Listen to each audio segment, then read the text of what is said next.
अब आपको ऐसे घोटाले के बारे में भी आइए बता देते हैं जो बहुत चौंकाने वाला है। अब तक आपने कंस्ट्रक्शन में घोटाला सुना होगा, खाने के सामान में खेल का सामान तक घोटाले की खबरें आपने देखी होंगी, स्टैंप घोटाले से दवा घोटाले तक के बारे में आपने पढ़ा होगा।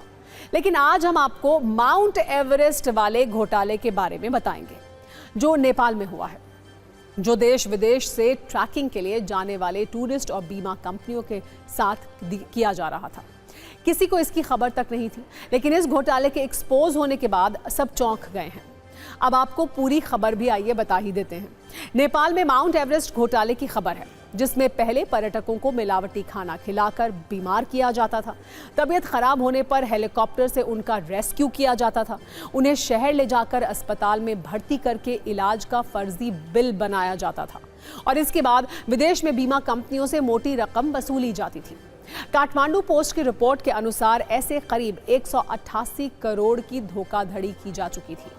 ये मामला सामने आने के बाद नेपाल पुलिस ने अब तक 32 लोगों पर केस दर्ज किया है, जिन पर संगठित अपराध और धोखाधड़ी के आरोप हैं।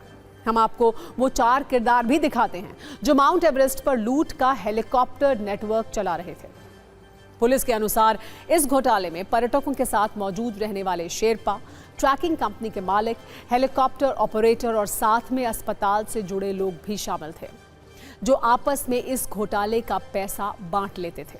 अब आपको बताते हैं ये सब कैसे होता था।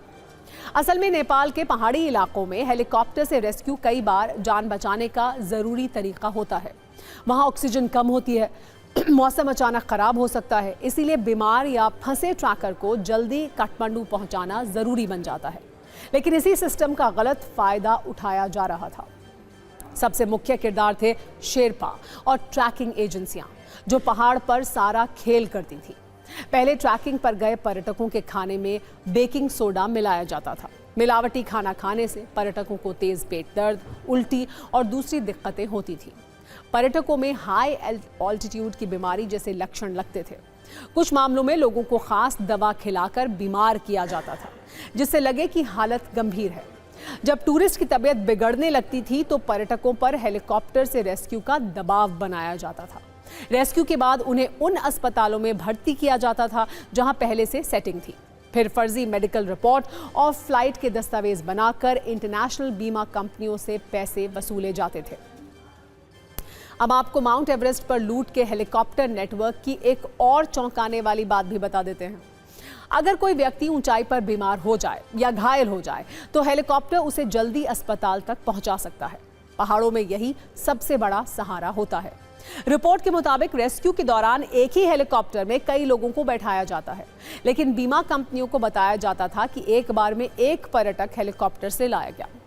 हर टूरिस्ट का अलग उड़ान का बिल बनाकर भेजा जाता था, यानी हर किसी के लिए अलग उड़ान हुई।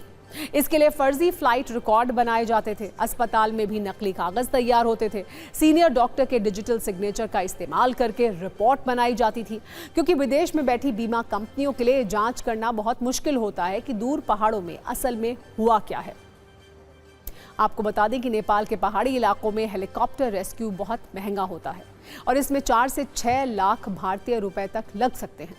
लेकिन फ्रॉड में इसे बहुत बढ़ा चढ़ा कर दिखाया जाता था। इसमें 3 कंपनियां शामिल थीं। एक कंपनी पर आरोप है कि उसने 1248 रेस्क्यू में से 171 फर्जी दिखाए, $10 मिलियन यानी करीब 92 करोड़ का घोटाला किया। दूसरी कंपनी ने 471 में से 75 फर्जी रेस्क्यू दिखाकर करीब $8 मिलियन मतलब करीब 74 करोड़ रुपए की वसूली की। जबकि तीसरी कंपनी पर 71 फर्जी दावों के जरिए $1 मिलियन से ज्यादा लेने का आरोप है। ये घोटाला अभी और चलने वाला था।